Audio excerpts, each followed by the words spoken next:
Hello there everyone, it's Aaron from Push Square, and today I've got the full PS5 review for Lords of the Fallen. If you've been watching the channel, then you'll know that I have been looking forward to this one for a little bit. So without wasting any more time, here's our review for Lords of the Fallen on PS5.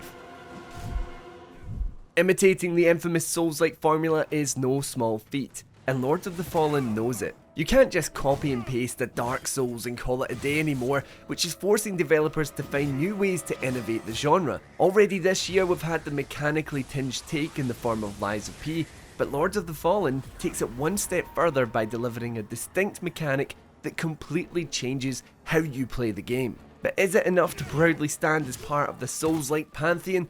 Well, the answer to that is a decidedly mixed bag. Lords of the Fallen drops you 1,000 years deep into a timeline established by the 2014 game of the same name. The demonic god Adir, imprisoned for millennia, is back with a vengeance and spreading their evil across the lands of Mornstead.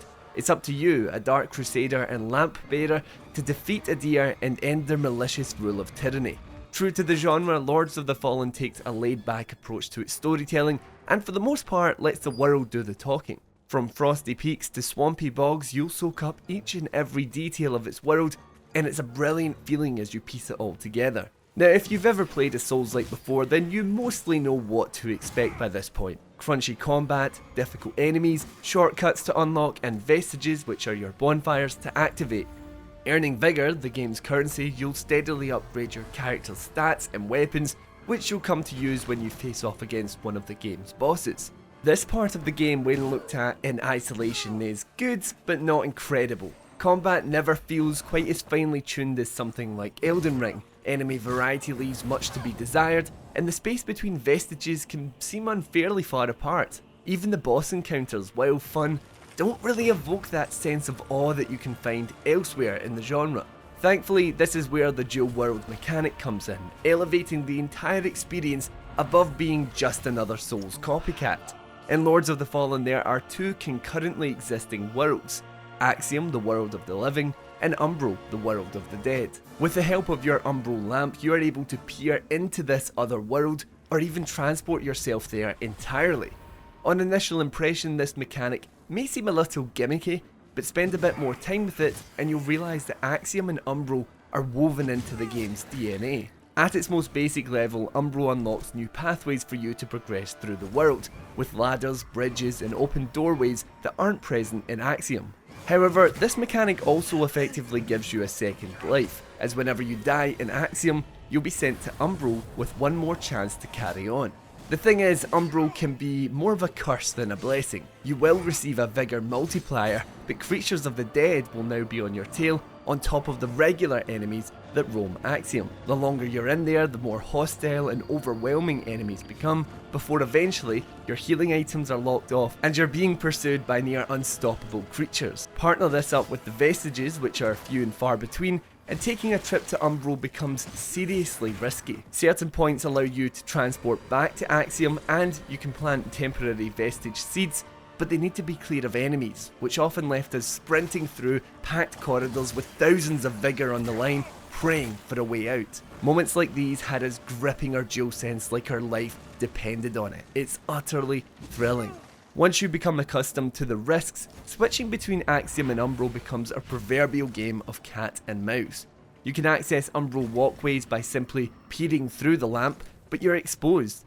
If an Axiom spawn point is nearby, you could switch to Umbral to gain the ability to earn your entire health bar back rather than using one of your precious healing items, but there's also the risk of losing it all. Later on in the game there are pretty damn tough enemies that call Umbral home, but some of the best resources can be found there. Deciding when and when not to switch between Axiom and Umbral adds an entirely new dimension to Lords of the Fallen, and it's easily our favourite part of the experience. Part of what makes this entire mechanic work so well is the visual presentation. Running on Unreal Engine 5, Lords of the Fallen is easily one of the best looking games on PS5, and similar to the Demon Souls remake, you'll feel the history in every castle wall or abandoned village. Peering through the lamp or switching to Umbral instantly transforms your surroundings into some kind of mutated hellish landscape. It's exciting to have a game that's fully embracing current gen, and even 40 hours in, we're still impressed by how flawlessly the two worlds tie into each other. Sadly, performance-wise, the PS5 version of the game has some issues. The title was in a rough state when we first received our code, but a couple of updates later solved most of the problems that we had. That being said, just a day before release at the time of recording this video, the game still suffers the occasional frame rate stutter and the odd issue with audio. In its current state, it never quite spoils the experience, and we suspect that a day one patch will iron out most of the remaining issues. As a final note on the PS5 experience, DualSense haptic support is pretty decent. The vibrations in particular are well attuned, although never quite hitting those PS5 exclusive levels of detail, and adaptive trigger support is a little muted. Lords of the Fallen then is an exciting kind of Souls-like. Whereas many others aim to perfect the formula, Lords of the Fallen's goal is to innovate. It certainly has its own array of problems like lacking audio, repetitive enemy types, and combat that could be tightened up a little bit. However, when the game sinks its claws into you with its thrilling dual world mechanic, you won't be able to get enough of it. Thank you everyone for checking out this review. I hope you enjoyed it. Let me know if you have any plans on checking this one out when it drops on Friday, October 13th. Very spooky. Anyway, I appreciate you for stopping by, and remember, if you're on the hunt for more PlayStation video content, then subscribe to the channel. Until next time, I've been Aaron, and this has been Push Square.